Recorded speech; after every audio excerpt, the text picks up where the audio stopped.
propose de commencer en nous confiant au Seigneur, au nom du Père et du Fils et du Saint-Esprit. Amen. L'Esprit Saint, viens en nos cœurs cet après-midi, viens éclairer nos intelligences, viens nous aider à entrer dans ce mystère du sacerdoce, entrer dans ce mystère de Marie, mère des prêtres. Guide cet après-midi. Et Vierge Marie, toi qui es la mère des prêtres et qui as toujours vécu, conduite par l'Esprit Saint, nous nous confions à ton intercession. Je vous salue Marie, pleine de grâce, le Seigneur est avec vous. Vous êtes bénie entre toutes les femmes, et Jésus, le fruit de vos entrailles, est béni. Sainte Marie, Mère de Dieu, priez pour nous pauvres pécheurs, maintenant et à l'heure de notre mort. Amen. Du Père et du Fils et du Saint-Esprit. Amen. Amen. Le thème que je vous propose de voir ensemble cet après-midi est le suivant. Marie devient mère des prêtres au pied de la croix. Alors, ce thème, évidemment, est en lien avec le nom du mouvement, Marie, mère des prêtres, mais en fait en lien avec beaucoup de mouvements qui prient pour les prêtres, qui cherchent à se rattacher à la prière de la Vierge Marie. Et le fondement de cela, c'est que Marie est la mère des prêtres. Et où est-ce qu'elle est, la mère des prêtres ? C'est au pied de la croix qu'elle le devient. Alors c'est ce premier passage que j'aimerais voir avec vous. Alors vous le connaissez, dans Saint Jean au chapitre 19, Jésus est crucifié. Près de la croix se tenait sa mère et la sœur de sa mère, Marie, femme de Clopas, Marie de Magdala. Jésus, voyant donc, alors on traduit souvent sa mère, mais en fait voyant la mère, et près d'elle le disciple qu'il aimait, dit à sa mère, « Femme, voici ton fils », puis il dit au disciple, « Voici ta mère ». Et à partir de cette heure-là, le disciple l'a pris chez lui. Donc Jean 19, versets 26 à 27. Je vous ai lu aussi le verset 25 qui précède. Alors vous avez vu que j'ai souligné la mère dans le premier verset. Jésus voyant la mère, en fait c'est très beau parce que même dans le texte littéral, dans le texte original, on a quelque chose de la maternité universelle de Marie qui est présent avant même que Jésus ne dise quoi que ce soit. Alors, ce texte, c'est traditionnellement le passage où l'Église voit la maternité spirituelle de Marie. Jésus confie à travers Jean toute l'humanité à Marie, sa mère. Jean, c'est le disciple que Jésus aimait. J'espère qu'on se considère tous comme des disciples de Jésus. Et nous savons que Jésus nous aime. Donc le disciple que Jésus aimait, c'est forcément chacun de nous. Mais cela n'empêche pas que Jean, ce disciple que Jésus aimait, nous savons que c'est Jean, et que Jean, c'est pas seulement un disciple, c'est aussi un apôtre, et donc un prêtre, même à travers les apôtres, on voit évidemment les évêques qui sont là. Et donc il y a un lien particulier entre cette maternité universelle de Marie et puis la maternité spécifique de Marie pour les prêtres. Pour développer un peu cela, je vous propose ce texte de Benoît XVI. On en a déjà parcouru quelques-uns ce matin. On continuera encore demain.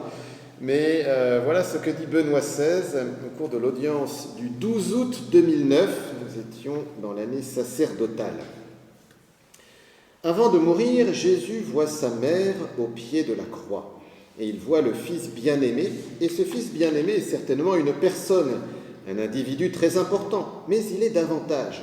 C'est un exemple, une préfiguration de tous les disciples bien-aimés, de toutes les personnes appelées par le Père à être le disciple qu'il aimait, et par conséquent, de façon particulière, également des prêtres. Jésus dit à Marie, « Mère, voici ton fils ». Il s'agit d'une sorte de testament. En effet, c'est une des toutes dernières paroles de Jésus. Il confie sa mère aux soins du fils, du disciple, mais il dit également au disciple, « Voici ta mère ». L'Évangile nous dit qu'à partir de ce moment, Saint Jean, le Fils bien-aimé, accueillit la mère, Marie, chez lui. C'est ce que dit la traduction française, mais le texte grec est beaucoup plus profond, beaucoup plus riche. Nous pourrions le traduire de la façon suivante: il prit Marie dans l'intimité de sa vie, de son être. Alors en grec, eista idia, dans la profondeur de son être. Prendre avec soi Marie signifie l'introduire dans le dynamisme de son existence tout entière. Il ne s'agit pas d'une chose extérieure, et dans tout ce qui constitue l'horizon de son apostolat. Il me semble que l'on comprend donc que le rapport particulier de maternité existant entre Marie et les prêtres constitue la source primaire, le motif fondamental de la prédilection qu'elle nourrit pour chacun d'eux. Marie les aime en effet pour deux raisons: car ils sont davantage semblables à Jésus, amour suprême de son cœur, et parce qu'eux aussi, comme elle, sont engagés dans la mission de proclamer, témoigner et apporter le Christ au monde. En vertu de son identification et conformation sacramentelle à Jésus, Fils de Dieu et Fils de Marie, chaque prêtre peut et doit se sentir véritablement le fils bien-aimé de cette très noble et très humble mère. Alors, le texte continue encore, mais déjà quelques petits commentaires. Vous voyez, Benoît XVI ne dit rien d'original là, il reprend ce thème que je disais en introduction, que Marie est mère de toute l'humanité, elle le devient au pied de la croix par cet échange de paroles entre Jésus et Marie et Jean, et puis que, évidemment, Jean, c'est aussi la figure de tous les prêtres. Ensuite, il continue en disant que Jean prend Marie chez lui, ok, mais c'est plus qu'il la prend entre quatre murs, il la prend vraiment comme quelqu'un qui doit partager son intimité, donc il doit partager quelque chose de son être sacerdotal. Donc prendre Marie chez soi pour un prêtre, c'est vraiment la prendre dans tout ce qui fait, son être sacerdotal. Et il continue en disant que Marie, elle est mère des prêtres, elle a une prédilection pour eux, pour deux raisons particulières. La première, car ils sont semblables à Jésus, amour suprême de son cœur. Tout ce qui ressemble à son Jésus, forcément, ça plaît particulièrement à Marie. Et semblable à Jésus, on l'a vu ce matin. Vous vous rappelez de l'expression que le in persona Christi capitis, le prêtre qui agit au nom du Christ tête, qui agit au nom de Jésus. Donc, la consécration, le prêtre dit: ceci est mon corps, ceci est mon sang. Il agit vraiment comme s'il était Jésus. Il prête sa voix à Jésus. Donc là, il y a une ressemblance avec Jésus qui plaît évidemment à Marie.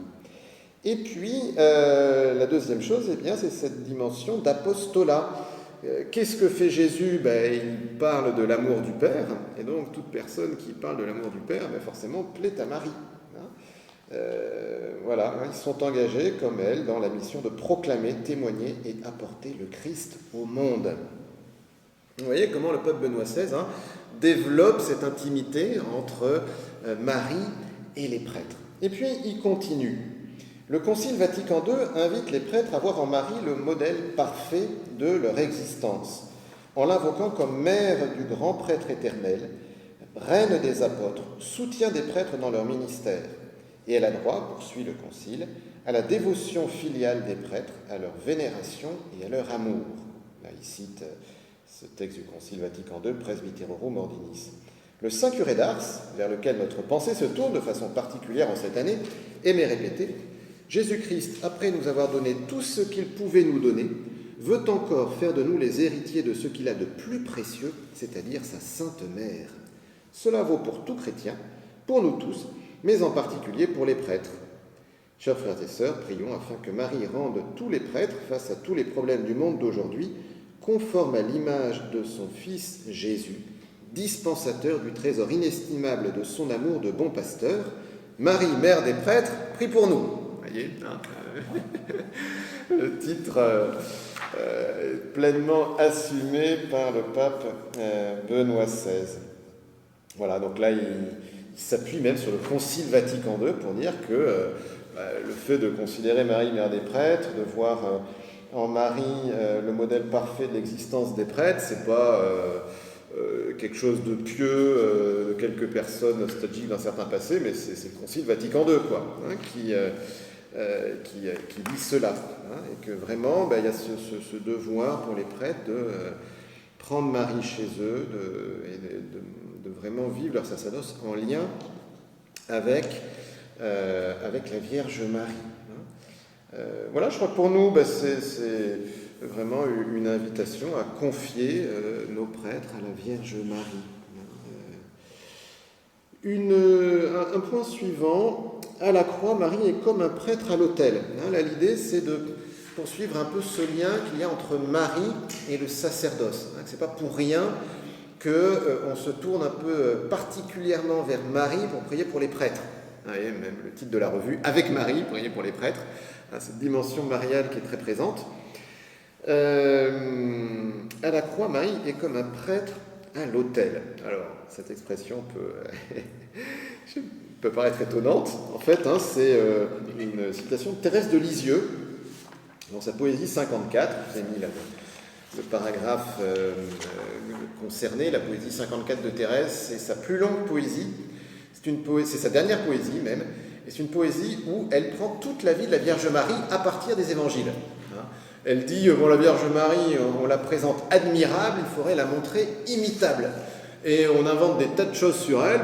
Déjà, à partir de l'évangile, on pourrait dire un certain nombre de choses, et ça, au moins, on en est sûr. Alors, partons de l'évangile. Donc, c'est ce qu'elle fait. Elle fait tout un commentaire biblique, tous les passages bibliques qui concernent la Vierge Marie, elle le fait sous forme de poésie. Alors, voici ce qu'elle écrit dans cette poésie 54. « Marie, tu m'apparais au sommet du calvaire, debout près de la croix comme un prêtre à l'autel, offrant pour apaiser la justice du Père ton bien-aimé Jésus, le doux Emmanuel. Un prophète l'a dit aux mères désolées, il n'est pas de douleur semblable à ta douleur. Ô reine des martyrs, en restant exilée, tu prodigues pour nous tout le sang de ton cœur. » Alors, si on met à part la phrase assez étonnante dans la bouche de Thérèse, offrant pour apaiser la justice du Père ton bien-aimé Jésus, c'est un peu étonnant de trouver cette notion d'apaiser la justice du Père chez Thérèse, mais sinon, vous voyez que Thérèse de Lisieux, là, elle fait vraiment un parallèle entre ce que vit Marie à la croix et l'offrande que fait le prêtre à la messe, et qui est en fait l'offrande de chaque chrétien. Que fait Marie à la croix ? Elle souffre, ok, mais elle ne fait pas que souffrir, elle n'est pas que passive. On peut avoir tendance à juste compatir à la douleur de Marie qui perd son fils, et ce n'est pas une petite douleur, ça c'est évidemment sans doute la douleur la plus grande qui puisse exister pour une maman, mais elle ne fait pas que subir cela, elle y participe, c'est-à-dire que oui, son fils lui est enlevé, mais elle l'offre, elle collabore à cette offrande, elle collabore au sacrifice de son fils. C'est pour ça que on dit que Marie collabore au salut, qu'elle est co-rédemptrice. Alors même si on n'aime pas forcément le terme lui-même, le pape Benoît XVI disait c'est un peu piégeux de l'utiliser parce que ça pourrait vouloir dire que Marie elle est rédemptrice au même titre que Jésus. Non, évidemment, il n'y a qu'un seul rédempteur, c'est Jésus. Mais par contre, Dieu aime bien nous faire collaborer à son œuvre. Et ça, pour le coup, le Concile Vatican II développe abondamment ce thème-là. Nous collaborons aussi au salut, non pas en payant pour le salut de l'humanité, mais en nous aidant les uns les autres, par l'action, par la prière, à vivre de ce salut et à y participer. Et Marie a évidemment un rôle tout particulier. Au pied de la croix, elle est là à offrir Jésus au Père comme un prêtre à l'autel. Comme un prêtre à l'autel. Marie doit faire le sacrifice de son fils. Elle doit même faire le sacrifice de son fils, même faire le sacrifice d'accueillir Jean. Parce qu'on se dit, c'est sympathique, Marie devient notre maman. Enfin, elle ne gagne pas au change. Entre perdre Jésus pour récupérer nous, surtout que le nous en question, c'est quand même nous qui avons crucifié Jésus par nos péchés. Voilà, qui est l'auteur de toutes les souffrances de son Fils? C'est nous. Donc oui, elle accueille Jean, ok, elle nous accueille, mais enfin voilà. Hein, donc voilà, elle ne gagne pas au change, c'est pas si simple, mais elle le fait. Hein, et heureusement qu'elle le fait. Mais vous voyez, on peut dire du coup qu'elle coopère au sacrifice de son Fils et même qu'elle prolonge son sacrifice. On peut méditer aussi sur le côté transpercé de Jésus. C'est pareil, hein, on a le tableau de Sainte Faustine, c'est magnifique, Jésus qui offre l'eau vive du salut, son sang qui annonce les sacrements et tout. Mais n'empêche qu'il était déjà mort. Donc en fait, oui, ok, c'est de son corps, mais quelle est la personne qui souffre le plus de voir encore une blessure infligée à son Fils? C'est Marie. Hein. La blessure du cœur, on peut dire que c'est l'ultime blessure qui transperce le cœur de Marie. Hein. Notre-Dame des 7 douleurs, Notre-Dame des douleurs, le cœur transpercé de Marie. Toi, ton cœur sera transpercé d'un glaive, lui était prophétisé, alors que Jésus avait à peine 40 jours. Ça se réalise là, au pied de la croix, et peut-être tout particulièrement quand le cœur de son Fils, pourtant déjà mort, est encore transpercé. Donc cette offrande de Marie, vous voyez, elle s'accomplit tout particulièrement au pied de la croix, et il y a vraiment quelque chose de sacerdotal là. Pourquoi? Parce que tout sacerdoce, d'ailleurs indépendamment de la religion, c'est d'offrir quelque chose à Dieu. Hein. La spécificité de notre religion, du christianisme, c'est que on n'offre pas un taureau, on n'offre pas je ne sais pas trop quoi, on offre Dieu lui-même. Parce qu'on n'a rien d'autre à offrir à Jésus, au Père, que Jésus. Hein, celui qui s'est offert, notre bien que nous pouvons offrir, c'est Jésus. Hein, nous n'avons rien à nous, à part peut-être notre péché, mais ça c'est pas très brillant. Voilà, donc quelle est l'offrande que nous faisons au Père, quelle est l'offrande que nous faisons à Dieu? C'est Jésus. Et la première à le faire pleinement, c'est évidemment Marie. Ça, c'est ce que fait chaque prêtre à la messe. À la messe, ok, le prêtre consacre le pain et le vin, mais il offre aussi Jésus au Père. Mais ce qui est très beau, c'est qu'en fait, chaque fidèle le fait également. Hein. Nous avons pris ce matin le canon romain à la messe, la première prière eucharistique. Je ne sais pas si vous avez fait attention, mais il y a cette parole. Nous t'offrons pour eux, ou ils t'offrent pour eux-mêmes et tous les leurs, ce sacrifice de louange pour leur propre rédemption, pour le salut qu'ils espèrent, et ils te rendent cet hommage à toi, Dieu éternel, vivant et vrai. Nous t'offrons pour eux, ou ils t'offrent pour eux-mêmes et tous les leurs. Donc, c'est tous ceux qui sont présents offrent Jésus au Père. À la messe, chacun participe à cette offrande-là. C'est pour ça que nous sommes tous prêtres, prophètes et rois. Vous voyez, à la messe, en fait, ce qui est spécifique du prêtre, c'est de vraiment consacrer le pain et le vin, le corps et sang de Jésus. Mais il y a cette dimension sacerdotale, un peu universelle, en tout cas sacerdoce commun, sacerdoce baptismal, qui est d'offrir Jésus au Père et que vit particulièrement Marie. Donc vous voyez en fait comment les choses s'imbriquent aussi sur différents niveaux. Marie, mère des prêtres, en prenant Jean comme fils, elle a une action sacerdotale en offrant Jésus au Père à la croix. En cela, elle rejoint une action qui est sacerdotale, qui est partagée aussi par tous les baptisés, mais que fait chaque prêtre en particulier. Vous voyez, différentes choses qui vont ensemble. C'est aussi, vous voyez, un des fondements à la mission Marie, Mère des prêtres, du fait d'offrir notre communion pour les prêtres. Parce que vraiment, nous pouvons prier pour les prêtres, mais la chose la plus grande que nous puissions offrir à Dieu, c'est Dieu lui-même, c'est Jésus lui-même. Donc communier pour quelqu'un, en fait, offrir une communion pour quelqu'un est la plus grande chose qu'on puisse lui offrir. Il n'y a pas plus que Jésus. Offrir Dieu, je vois mal qu'est-ce qu'on peut trouver de mieux que Dieu à offrir à quelqu'un. Voilà. Il y a un très beau texte de Sainte Thérèse d'Avila qui développe ce thème-là. Alors bon, c'est une vision de Thérèse d'Avila, puisque bon, Thérèse d'Avila, elle parle avec Jésus comme on se parle là, pas tout le temps, enfin voilà, je caricature un peu. Et à un moment, elle se plaint à Jésus disant elle est désolée, c'est terrible parce que elle voit sa pauvreté, qu'elle n'a vraiment rien à offrir, quoi. Et Jésus lui dit mais tout ce que j'ai enduré sur la croix, dans ma passion, tous les mérites de ma passion t'appartiennent, parce que nous sommes fiancés l'un et l'autre. Donc tout ça, ça t'appartient. Hein, tout ce qui est à l'époux est à l'épouse. Voilà. Donc tout ça, ça t'appartient, donc offre-le au Père. Alors, et elle dit, mais cela m'a comblé de joie et a été une grande consolation pour moi. Hein, regardons vraiment tout ce qu'a vécu Jésus comme nous appartenant. Hein, tout est à nous. Tout est à nous, et donc offrons-le au Père, et peut-être en particulier pour les prêtres, comme le fait Marie, en acceptant de faire le sacrifice de son fils pour accueillir Jean et tout ce qu'on vient de dire là. Voilà, Marie comme un prêtre à l'autel. Un autre point, alors là je rebondis un peu sur ce que disait Benoît XVI, le fait que Marie aimait les prêtres particulièrement parce que ils font un peu la même chose que son fils, mais aussi parce qu'ils lui ressemblent.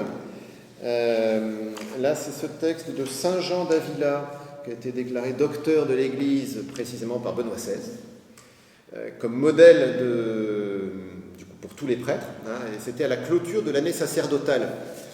Alors, je ne sais pas très bien, c'est un peu flou dans mon esprit, mais au départ, je pensais qu'à la fin de l'année sacerdotale, le pape Benoît XVI devait proclamer Saint Jean-Marie Vianney, le curé d'Ars, comme patron de tous les prêtres de l'univers, parce qu'il est patron de tous les curés de l'univers et patron de tous les prêtres de France, mais qui devait l'étendre à tous les prêtres de l'univers, et puis peut-être encore faire d'autres choses. Mais visiblement, ça ne s'est pas fait, sans doute parce que des gens disaient « oui, mais le curé d'Ars, c'était une époque, on ne va pas trop limiter tout ça ». Bon, bref. Et, même si je pense que c'est faux, mais enfin voilà. Mais toujours est-il que du coup, c'est pas sur la figure du curé d'Ars que s'est cristallisé un peu la fin de l'année sacerdotale, mais sur une autre figure sacerdotale, Saint Jean d'Avila. Alors en France, je pense que c'est un illustre inconnu. Je ne sais pas si vous avez déjà entendu parler de Saint Jean d'Avila. Pourtant, docteur de l'Église. Voilà, donc dans la revue, mais oui, c'est pour ça. En fait, c'est une figure absolument essentielle du XVIe siècle espagnol, ce XVIe siècle de Thérèse d'Avila, Saint Jean de la Croix, Saint Ignace de Loyola. Pour le dire autrement, en fait, ces trois-là n'auraient pas eu le même rayonnement sans Saint Jean d'Avila. C'était la sommité spirituelle de l'époque. Donc quand Thérèse d'Avila a écrit le livre de sa vie, elle veut absolument que le maître d'Avila, comme on l'appelait, lise son manuscrit, parce que s'il trouvait quoi que ce soit à redire, il fallait reprendre. Et si au contraire il était d'accord, alors formidable. Il fallait absolument avoir son avis. Lui-même, Jean d'Avila, s'est posé la question d'entrer chez les jésuites. Alors il n'est pas entré chez les jésuites, en tout cas il a fait entrer les gens chez les jésuites. Mais voilà, c'était vraiment la personne de référence. Prêtre diocésain, donc sans doute pour ça qu'il a été mis comme exemple et comme docteur de l'Église, simple prêtre diocésain, même s'il n'était pas curé de paroisse en fait, il a eu essentiellement un ministère de prédicateur. Voilà, et donc ce Saint Jean d'Avila, voici ce qu'il écrit. Donc il écrit ceci à des prêtres, c'est une exhortation à des prêtres. Regardons-nous, mes pères, des pieds à la tête, à mes corps. Reconnaissons que nous avons été rendus semblables à la très sainte Vierge Marie, elle par qui ces paroles ont attiré Dieu jusqu'en son sein. Voyons-nous comme la crèche de Bethléem, le berceau où il a reposé, la croix, sur laquelle, il y a quelques coquilles là, sur laquelle il expira, le sépulcre où il fut enseveli. Ces choses sont saintes parce que le Christ les a touchées. Et les prêtres, pourquoi ne sont-ils pas saints alors qu'ils sont un lieu où il vient en gloire, immortel, dans un état ineffable? Le prêtre l'attire par les paroles de la consécration, alors qu'aucun de ces lieux ne l'a attiré ainsi lorsqu'il s'élança de la Vierge. Nous sommes des reliquaires de Dieu, une maison de Dieu, et si l'on peut dire des créateurs de Dieu. Mes pères, combien sommes-nous heureux si nous savons reconnaître le prix et la valeur dont Dieu nous estime, et si nous sommes désireux de mettre cela à profit. Là, Saint Jean d'Avila fait ce rapprochement entre Marie et les prêtres en disant que Marie, en disant oui, elle a permis l'incarnation.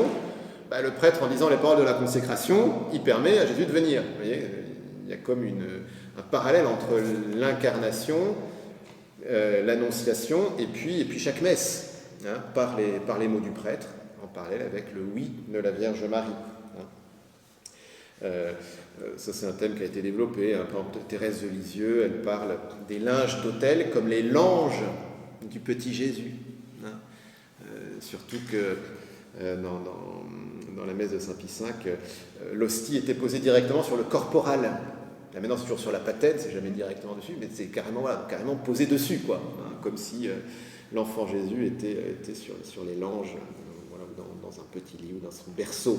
Hein. Il faut que nous nous voyions comme la crèche de Bethléem, le berceau où il a reposé. Hein. La croix sur laquelle il expira, le sépulcre où il fut enseveli. Et nous avons été rendus semblables à la très sainte Vierge Marie. Donc encore, vous voyez, un autre lien, hein, qu'on peut faire entre les prêtres et Marie. Point suivant que je vous propose, sacerdoce commun et sacerdoce ministériel, une entraide mutuelle. Marie et Jean. Marie, alors, on pourrait dire c'est une simple baptisée, bon, même si le baptême pour elle est sans doute une modalité un peu différente que pour nous.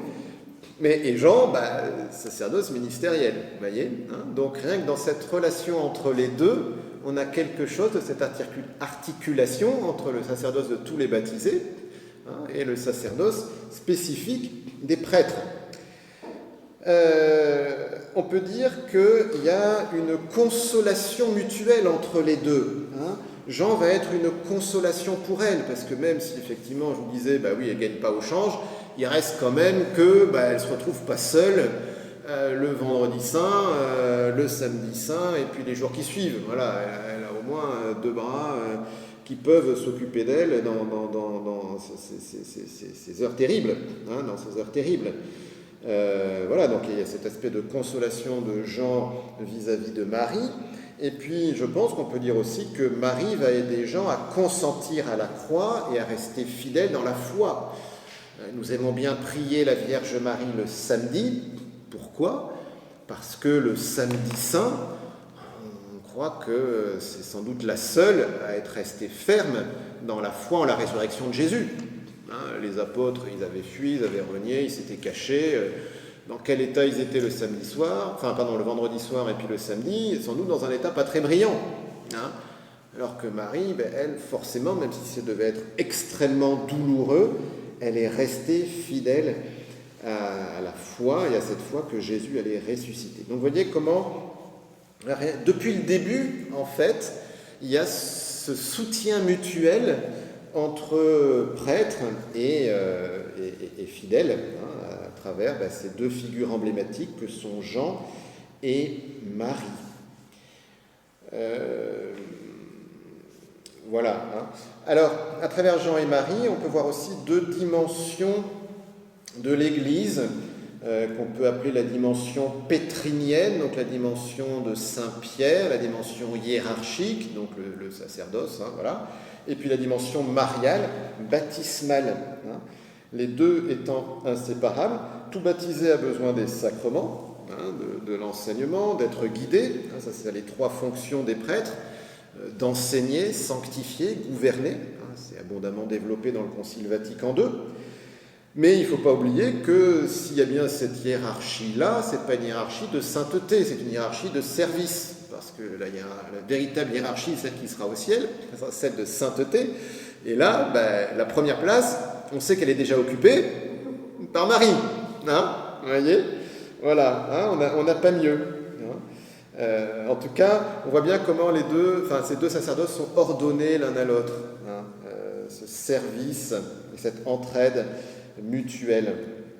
Et donc, je pense qu'on peut vraiment voir là, en tout cas dans ce lien entre Marie et Jean, ce qu'on essaye de vivre, je pense un peu chacun à notre place, de se soutenir les uns les autres. Et puis quand on parle de soutenir les prêtres par la prière et par des actions concrètes, je crois que ça s'incarne de façon initiale en Marie et Jean, quoi. Hein, voilà. Ça va jusqu'ici, hein? C'est quelques méditations sur ce qui se passe au pied de la croix avec Marie, Jean, ces différents sacerdoces, cette offrande de Jésus, l'Eucharistie, la messe, beaucoup de choses là. Alors, un autre point maintenant, notre deuxième partie que je vous propose, Marie conduit les prêtres à Jésus. Là, de regarder un peu comment Marie est utile pour les prêtres, comment elle est utile pour les aider à marcher vers la sainteté. Alors, ce matin, vous vous rappelez, le Père Martin disait que dans le sacerdoce, il y a d'abord le fait d'être avec Jésus pour ensuite témoigner de lui. Donc ça, le pape Benoît XVI le développe. En fait, c'est déjà dans l'évangile de Saint Marc, en Marc 3, verset 14, Jésus gravit la montagne et il appela ceux qu'il voulait et ils vinrent auprès de lui et il en institua 12 pour qu'ils soient avec lui et pour les envoyer proclamer la bonne nouvelle. Il en institua 12 pour qu'ils soient avec lui et pour les envoyer proclamer la bonne nouvelle. On a vraiment ces deux aspects avec quand même la première chose qui est d'être avec Jésus. Il les appelle d'abord auprès de lui pour qu'ils soient avec lui. Il y a vraiment cette proximité avec Jésus. Et alors, comment aller à Jésus ? Eh bien, la meilleure façon d'aller à Jésus, c'est de prendre Marie pour maman. C'est la médiation de Marie. La médiation de Marie. Alors, de quoi s'agit-il quand on parle de médiation de Marie ? Alors, il n'y a qu'un seul médiateur entre Dieu et les hommes. Première lettre à Timothée, chapitre 2, verset 5. Un seul médiateur entre Dieu et les hommes. Ça, c'est très clair. Donc, là, je vous lis le passage de Lumen Gentium, Vatican II, qui est sur vos feuilles. Aucune créature, en effet, ne peut jamais être mise sur le même pied que le Verbe incarné et rédempteur. Mais tout comme le sacerdoce du Christ est participé sous des formes diverses, tant par les ministres que par le peuple fidèle, c'est un peu ce qu'on a dit tout à l'heure, et tout comme l'unique bonté de Dieu se répand réellement sous des formes diverses dans les créatures, ainsi l'unique médiation du Rédempteur n'exclut pas, mais suscite au contraire une coopération variée de la part des créatures, en dépendance de l'unique source. Et dans un autre passage, c'est pourquoi la Bienheureuse Vierge est invoquée dans l'Église sous les titres d'avocate, d'auxiliatrice, de secourable, de médiatrice. Donc Marie médiatrice ne remplace pas l'unique médiation du Rédempteur, mais elle entre dans cette dynamique. Alors comment comprendre ça ? En fait, je pense que une façon de le comprendre, c'est de prendre une image. Et si vous prenez un enfant, vous lui dites, bon, est-ce que tu préfères faire ta prière sur les carreaux froids de la cuisine ou sur les genoux de ta maman ? Je pense que la réponse est assez évidente. Je veux jouer et pas faire ma prière. Alors, oui, mais on va exclure cette possibilité. mais oui, parce qu'en fait, si c'est un bon moment sur les genoux de sa maman, il peut même préférer prier que d'aller... Voilà. Mais donc, vous voyez, en fait, c'est ça l'idée. C'est-à-dire que c'est pas encore un intermédiaire supplémentaire. Alors, il fallait d'abord, je vais prier Thérèse de Lisieux, puis ensuite j'ai prié Marie, puis après j'ai prié Jésus, puis après j'ai prié le Père. Non, mais c'est pas ça. En fait, c'est pas un intermédiaire. On peut dire au contraire que c'est quelqu'un qui nous met immédiatement en contact avec Jésus. C'est un facilitateur. Et Marie, c'est quelqu'un qui facilite notre relation avec l'unique médiateur qui est Jésus. C'est pas un intermédiaire supplémentaire. C'est un facilitateur, vous voyez, c'est une facilitatrice. Voilà. Donc, en fait, je pense que c'est tout simplement ça. C'est tout simplement ça. Marie n'est pas quelqu'un qui va nous empêcher d'aller à Jésus, qui va prendre la place de Jésus. Comme si une mère voulait prendre la place de son enfant. Je ne pense pas que, je dis pas que ça ne peut pas arriver, mais enfin, en tout cas, normalement, c'est pas trop son rôle. Grignon de Montfort, Saint Louis-Marie Grignon de Montfort dit: quand vous dites Marie, elle répond Jésus. Quand vous dites Marie, elle répond Jésus. Donc c'est ça l'idée, c'est qu'on va s'appuyer sur Marie pour aller plus facilement à Jésus. D'ailleurs, quand on dit qu'on prie les saints, en fait, c'est pas tellement qu'on prie les saints, c'est plus qu'on leur demande de prier pour nous. Donc qu'en français, je vous en prie, est-ce que je vous prie de faire ceci, je vous demande. Voilà. Donc on leur demande de prier pour nous. On les prie de prier pour nous. C'est ce qu'on appelle l'intercession. Voilà. Donc quand vous dites Marie, elle répond Jésus. Une illustration de ça, que je trouve très belle, c'est à l'île Bouchard. Je ne sais pas si vous connaissez ce lieu d'apparition de la Vierge Marie, hein, l'île Bouchard. Alors, ce qui est très amusant, c'est que Marie apparaît devant une statue de Notre-Dame des Victoires. Voilà, on va en dire un mot. Mais il y a un moment où, pendant les apparitions, je ne sais plus trop les circonstances parce que j'ai plus tout en tête, mais en gros, le prêtre doit sortir le Saint-Sacrement du tabernacle. Alors, je ne sais pas s'il y a une adoration ou s'il le passe d'un tabernacle à l'autre, enfin bref. Mais toujours est-il que c'est pendant une apparition. Et en fait, dès que Jésus sort du tabernacle, Marie disparaît. Et puis, le nouveau tabernacle, et Marie réapparaît. Voilà. Hein. Marie ne va pas prendre la place de Jésus, mais elle nous aide à aller vers lui. Alors, une illustration de cela, c'est aussi le passage biblique de Marie et de Jésus à Cana. Hein, vous savez, ce mariage à Cana de Galilée. On ne va pas forcément le relire parce que je pense que vous le connaissez bien, mais vous vous rappelez Marie qui dit, la mère de Jésus lui dit, ils n'ont pas de vin. Femme, que me veux-tu? Mon heure n'est pas encore venue. Et sa mère dit à ceux qui servaient, tout ce qu'il vous dira, faites-le. Hein? Marie n'est pas en train de dire, écoute, puisque tu veux rien faire, je prends les choses en main, ou je vais faire à ta place, ou alors, mais si, comme t'es mon fils, tu vas m'obéir. Hein? Non, voilà. Elle le respecte, on peut dire. Hein? Voilà. Et puis, cette formulation extrêmement ouverte, tout ce qu'il vous dira, faites-le. S'il ne dit rien, il ne se passe rien. Hein? Mais n'empêche qu'elle conduit à Jésus. Et on peut dire que cette phrase, tout ce qu'il vous dira, faites-le, c'est un leitmotiv de la Vierge Marie. Hein? Elle ne cesse de nous répéter ça.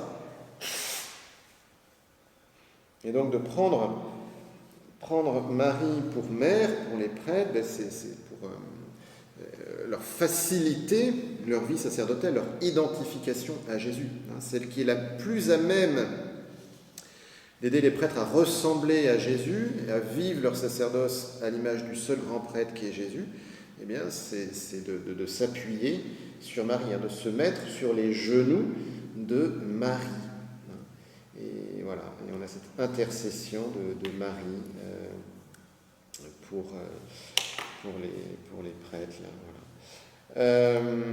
On a aussi dans cet épisode de Cana un autre aspect que je trouve assez intéressant et qui rejoint la dimension sacerdotale, qui est ce que font les serviteurs.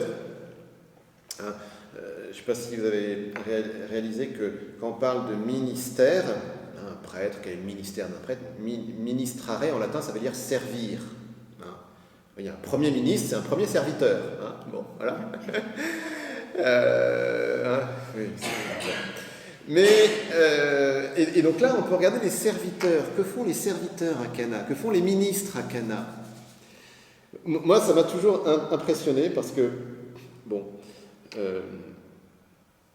ils vont remplir 6 mesures d'eau. C'est des mesures qui font environ 100 litres. 600 litres. Il n'y a pas de robinet à l'époque. Hein, il n'y a pas l'eau courante. C'est-à-dire qu'il y a 600 litres qu'il faut aller chercher au puits. 600 litres, ça fait 600 kilos. Hein. Ils sont juste quand même censés s'occuper du service des tables, et puis ils sont juste peut-être un petit peu stressés, ils sentent que le stock de vin diminue, qu'on va sans doute leur faire des reproches parce qu'il n'y a plus de vin. Comment ça, il n'y a plus de vin? Enfin voilà, on peut imaginer la tension qui commence à monter un peu quand même au mariage à Cana, même si sans doute les gens font de bonne figure.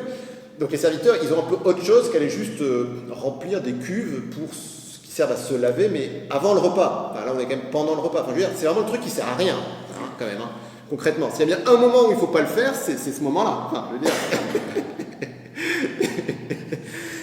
Et ils obéissent. Hein, et ils obéissent. Et ils obéissent à qui? Un certain Jésus et une certaine Marie, ok, ils sont peut-être du village voisin, mais enfin, je veux dire, il n'a pas fait de miracle encore, Jésus. Hein, enfin, donc... c'est le charpentier du coin, ok, c'est pas un œnologue, hein, bon, voilà, et ils obéissent, hein, voilà, il y a cette obéissance-là que je trouve assez impressionnante,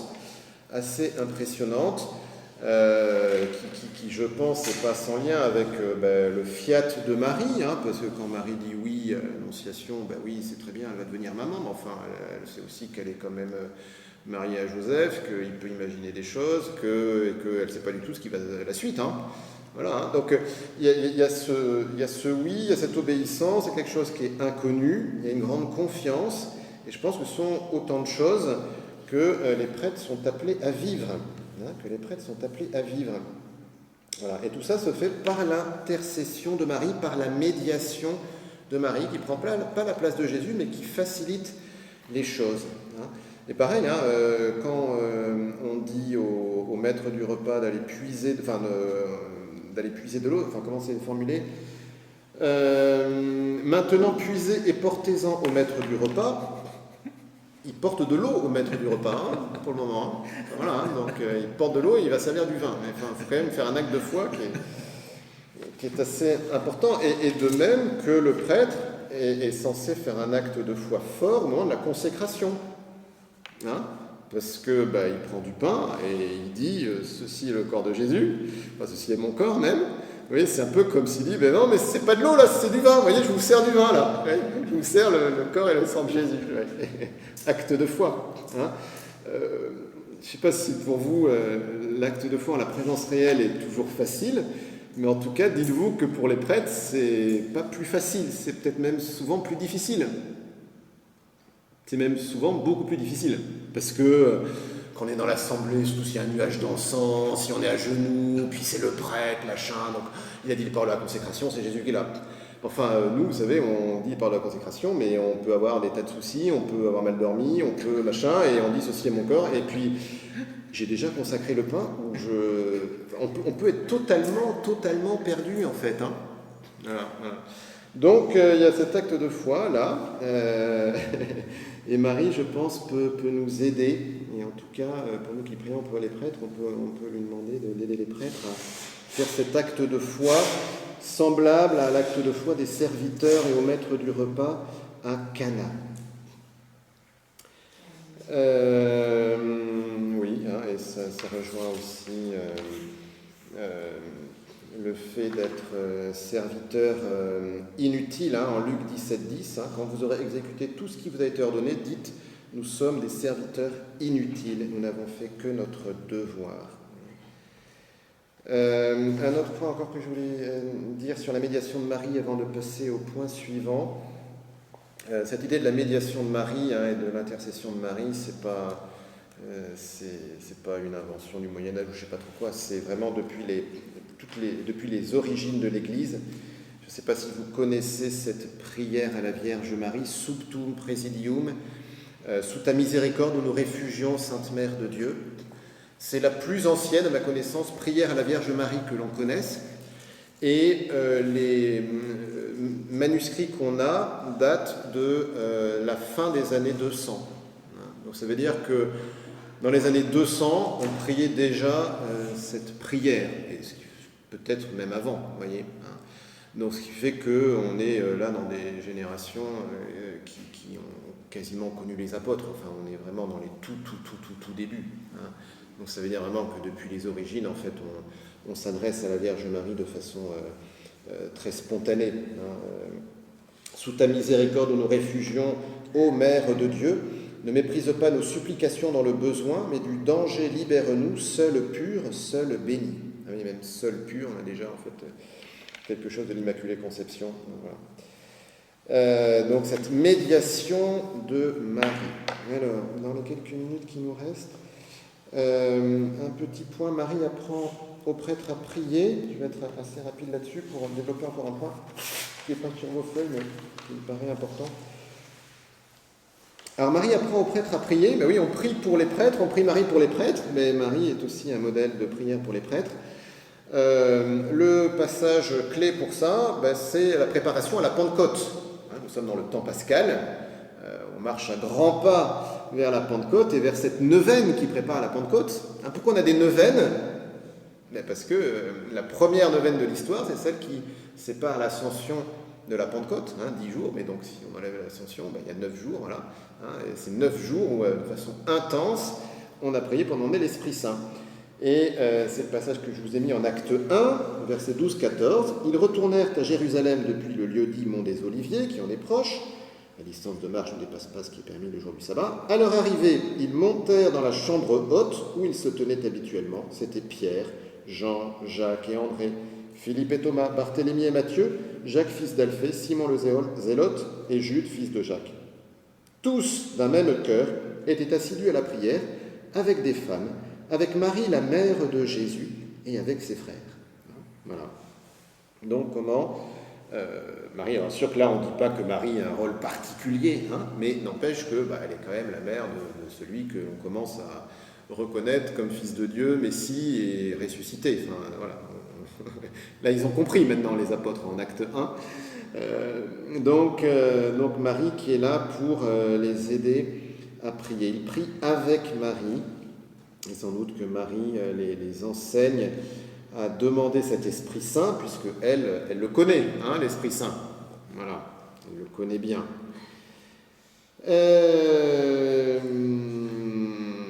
Voilà, Marie apprend au prêtre à prier. Alors du coup, on peut voir aussi une invitation pour les prêtres à prier Marie, tout ce qui est dévotion mariale, prière du chapelet en particulier. Bon, voilà, je ne développe pas plus, mais c'est pour souligner encore cet aspect-là. Le dernier point que j'aimerais voir avec vous, qui n'est pas sur vos feuilles, mais c'est de dire un mot. Alors, j'ai déjà dit à certains hier soir, mais en fait, je pense que c'est bien d'en reparler. C'est ce qui s'est passé à Notre-Dame des Victoires et comment Marie a vraiment pris soin d'un prêtre qui n'allait pas bien. Alors, Notre-Dame des Victoires à Paris, donc est une église qui a été construite par Louis XIII en remerciement pour ses victoires militaires, d'où le nom Notre-Dame des Victoires. Dès les origines, il y a quelque chose avec la Vierge Marie, puisqu'en fait Louis XIII n'a pas de descendant, et s'il n'y a pas de descendant, en fait une crise politique grave s'annonce pour le royaume de France, donc toute la France prie pour qu'il ait un fils. Et un religieux qui est à Notre-Dame des Victoires, le frère Fiacre, a une vision de la Vierge Marie qui porte un enfant dans ses bras, et Marie lui dit « Mais non, ce n'est pas le petit Jésus, non, c'est le futur roi de France. » Voilà, futur roi de France. Et Marie dit il faut que la reine fasse une neuvaine à Notre-Dame des Victoires, à Notre-Dame de Paris. Il y a aussi ce vœu de Louis XIII qui consacre le royaume de France à Notre-Dame de Paris. Et puis à Cotignac, à Notre-Dame des Grâces. Ce qu'elle va faire. Et 9 mois après, Louis Dieudonné va naître. Louis XIV. Bon, les siècles se passent. Vous voyez déjà, il y a quelque chose avec la Vierge Marie, là, et Notre-Dame des Victoires. Bon. Les siècles passent, et on arrive au XIXe siècle, après la Révolution française, où l'Église en France est vraiment en piteux état. Les gens n'osent plus dire qu'ils sont croyants. La moitié des prêtres est soit parti à l'étranger parce que tout simplement il ne peut pas mourir, ou a été guillotiné, ou est mort martyr. Enfin bon, voilà. Donc vraiment une situation très compliquée. Des églises pour la plupart en ruine. Si vous pensez au curé d'Ars, quand il arrive dans sa paroisse, il n'y a plus de clocher. Le truc est effondré, quoi.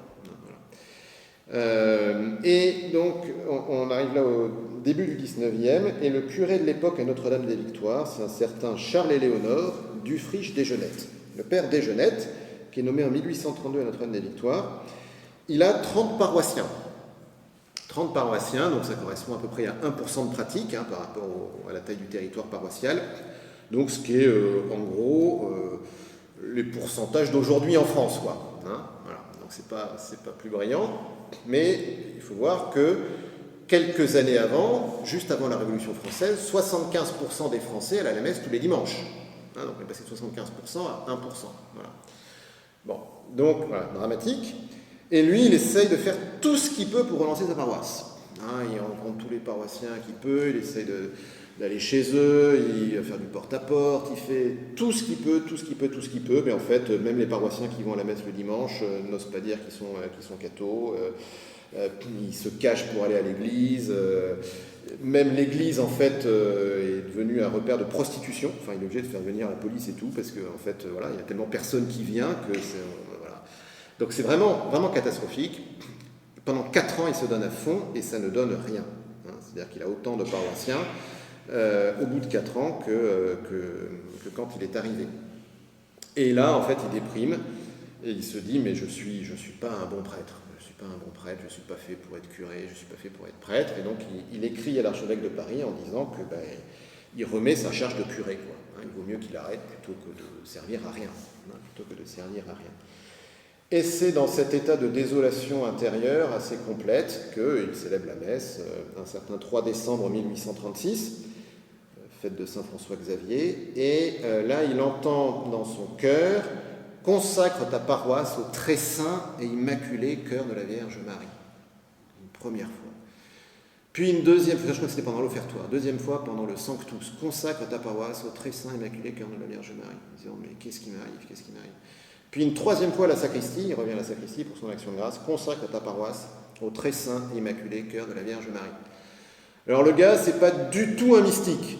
Mais alors pas du tout, c'est pas quelqu'un qui est habitué à faire oraison pendant des heures, à avoir des apparitions de la Sainte Vierge, je sais pas trop quoi. Hein, son surnom, vous vous rappelez peut-être qui j'ai raconté hier soir, son surnom c'est Rude à bord. Hein, Monsieur Rude à bord. C'est-à-dire que... oh, non, mais on va pas vous déranger, monsieur le curé. Non, ça, voilà. Bon. Voilà, bon, donc le gars, voilà, on l'imagine, bon, bien les pieds sur terre, quoi. Hein. Consacre ta paroisse au très saint immaculé cœur de la Vierge Marie. Alors, bon, je dis, de toute façon, j'ai plus rien à perdre, hein. Vu l'état de la paroisse, ça peut pas être pire que l'état qu'on a, donc allons-y, hein, on peut toujours tester. Donc, il écrit à l'archevêque en disant, écoutez, voilà, je vais faire consécration de la paroisse, et puis aussi, je vais lancer une petite confrérie de gens qui pourront prier la Vierge Marie et le cœur immaculé de Marie. Il annonce le dimanche matin à la grand-messe du 11 décembre 1836, devant 10 paroissiens, que le soir, au vêpres, il va procéder à la consécration de la paroisse au très saint et immaculé cœur de la Vierge Marie. Et là, l'église est pleine, 450 personnes.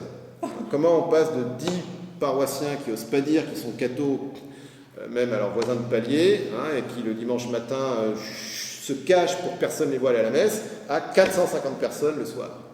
Voilà. Et voilà, 450 personnes le soir. Il consacre la paroisse, il y a les litanies de la Sainte Vierge, les litanies de Lorette. Et dans les litanies de Lorette, il y a Marie, refuge des pécheurs. Voilà.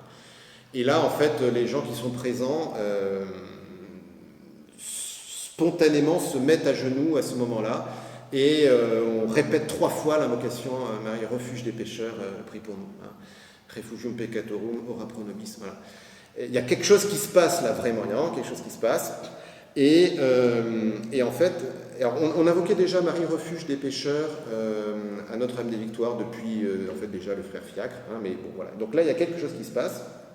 Et en fait, à partir de ce jour-là, des foules viennent, non-stop, et des miracles commencent à se produire, des guérisons, des réconciliations et beaucoup de conversions.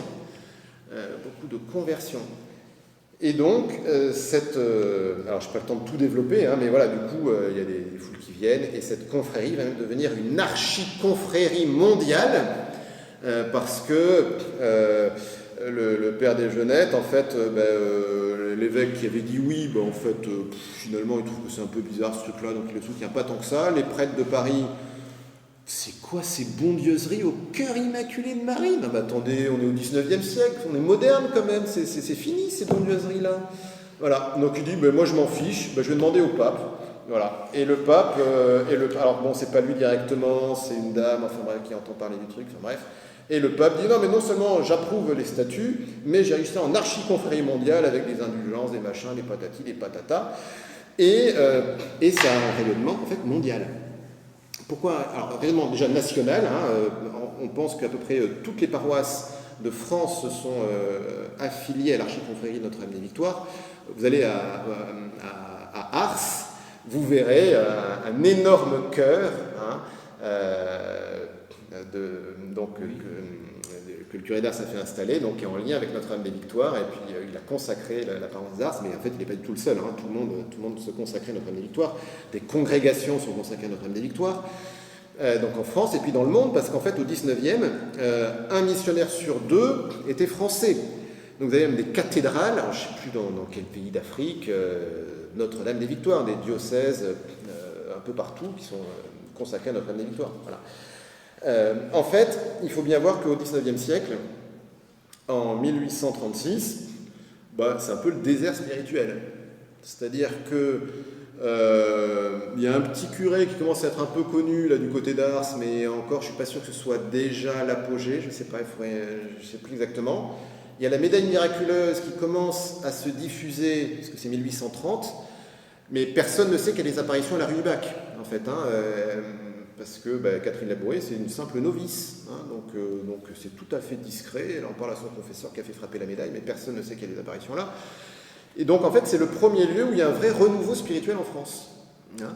Et la plupart des fondateurs d'ordres religieux en France viennent à Notre-Dame des Victoires et parfois ont là l'intuition qu'ils vont fonder, ou voilà, par exemple les Spiritains, la refondation des Spiritains, Libermann, c'est lié à Notre-Dame des Victoires. Quand Libermann était séminariste, on racontait des trucs. Emmanuel d'Alzon pour les Assomptionnistes, Notre-Dame des Victoires. Voilà, plein de communautés. Donc le renouveau spirituel, en fait, de la France au 19e est extrêmement lié à Notre-Dame des Victoires, avant même qu'il y ait Lourdes, etc. Ce qui fait que Louis Martin, le papa de Thérèse de Lisieux, quand il étudie à Paris, forcément il va à la messe à Notre-Dame des Victoires. Voilà.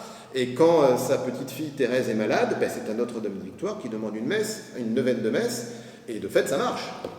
Il y a 37 000 ex-voto à Notre-Dame des Victoires depuis 1836, ça fait 1 tous les 2 jours en moyenne. Voilà. Sachant qu'ils s'en posent un peu moins maintenant, mais ils continuent à s'en poser, je pense à peu près une dizaine par an. Et après, tout le monde ne fait pas poser un ex-voto quand il reçoit une grâce. Mais pour dire que voilà. Et tout ça, c'est quoi ? C'est un pauvre petit curé qui est totalement déprimé, qui est sur le point, qui déjà a décidé d'arrêter d'être curé, qui est peut-être sur le point d'arrêter le sacerdoce, d'arrêter d'être prêtre. Et la Vierge Marie, elle vient non seulement le consoler, mais plus que ça, elle vient faire d'un lieu où il ne se passait plus rien spirituellement, un lieu qui devient un des lieux de renouveau majeur du catholicisme en France au XIXe. Voilà. Je voulais vous partager ça parce que je trouve que c'est une belle illustration de Marie, mère des prêtres, en fait. Marie qui prend soin vraiment des prêtres, si on veut bien l'écouter. Il y a quand même eu cet acte de foi de ce père des Jeunettes, acte de confiance, mais Marie ne déçoit pas, je pense, la confiance des prêtres qui se confient à elle, et puis du coup, je pense que quand nous la prions pour les prêtres, eh bien, nous pouvons être sûrs qu'elle agit comme elle a agi pour le père des Jeunettes. D'ailleurs, ça c'est quelque chose qu'il faudrait peut-être qu'on relance, mais au tout début, de la mission Marie Mère des Prêtres, sur notre site internet, on avait mis une page où on pouvait ajouter des intentions. Alors ça marche assez bien parce que les gens, en répondant aux mails du jeudi, peuvent nous transmettre des intentions, mais on mettait aussi des actions de grâce. Et en fait, il y avait pas mal d'actions de grâce et de belles choses, notamment une belle action de grâce, par exemple. C'était un prêtre qui avait quitté le sacerdoce et puis qui est revenu, en fait. Alors, je ne sais plus, c'était une vingtaine d'années après, en plus, je pense que tu le connais. Voilà, tout à fait. Donc, il y a vraiment de belles choses qui se passent grâce à la prière pour les prêtres via la Vierge Marie.